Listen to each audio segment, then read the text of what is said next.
బాబు నీ బ్రదర్ దిగుతున్నాడు, వెళ్ళి నీ రూముని నీట్గా రెడీ చేస్తు. ఆల్రెడీ నాకు కాలుతుంది, నువ్వు దాంట్లో పెట్రోల్ పోయి. నీకు ఇప్పుడు కాలుతుంది, నాకు నువ్వు వేద విషయంలో రాంగ్ డెసిషన్ తీసుకున్నప్పటి నుంచి కాలుతుంది. మేమెవరితో చెప్పుకోము, వెళ్ళ.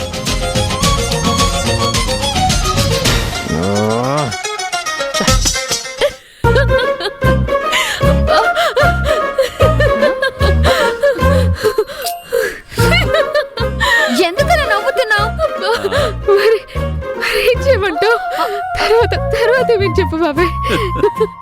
ఏముందమ్మా తర్వాత, అన్నయ్య బామ్మగారు కూడా ఎటు అబ్బాయి బయలుదేరిపోయాడు అన్నారు కదా.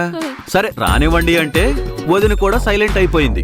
కాని వీడాగితేనా, అది పద్ధతి కాదు, అది సాంప్రదాయం కాదు, అలా ఎలా రమ్మని పిలుస్తారు, ఫోన్ చేయండి, కుదరదు అని చెప్పేసేయండి అని అబ్బో ఒకటే గోలమ్మా. ఆ క్యాండిడేట్ అలానే అవ్వాలంజీ, లేకపోతే వాళ్ళత్తయ్య మావయ్యల కోసం నన్ను కాదంటాడా, నేనంటే ఇష్టం లేదని చెప్తాడా?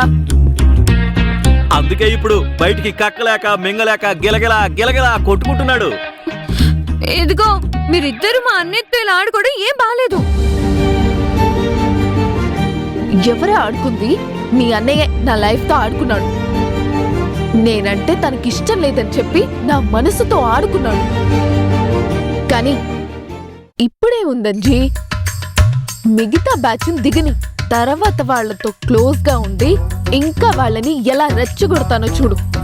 మా ఇద్దరి మధ్య ఇంటెన్సివ్ చూసి తట్టుకోలేక బావ బర్స్ట్ అయిపోయి, వేద అంటే నాకిష్టం, నేను వేదానే పెళ్లి చేసుకుంటాను అని మన ఇంట్లో వాళ్ళకే కాదు ఊరందరికీ అరిచి చెప్పేలా చేస్తాను.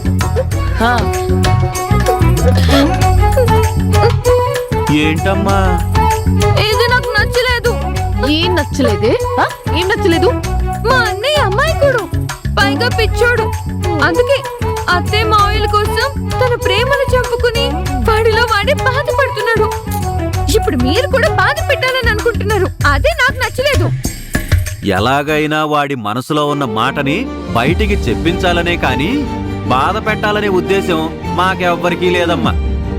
వీళ్ళిద్దరూ కలవాలనే కదా నువ్వు కూడా మాకు సపోర్ట్ చేస్తానన్నావు. ఓ అన్నయ్య ఫీల్ అయిపోతున్నాడని బాధపడికే నా ఫీలింగ్ కూడా అర్థం చేసుకో, అర్థమైందా?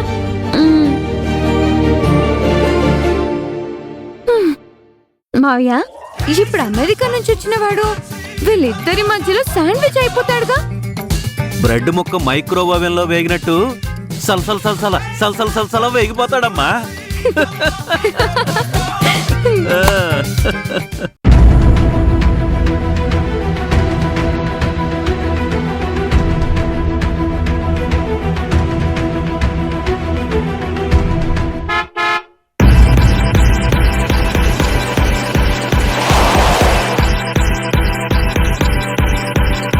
అన్నపూర్ణ, అబ్బాయి వచ్చేసాడు.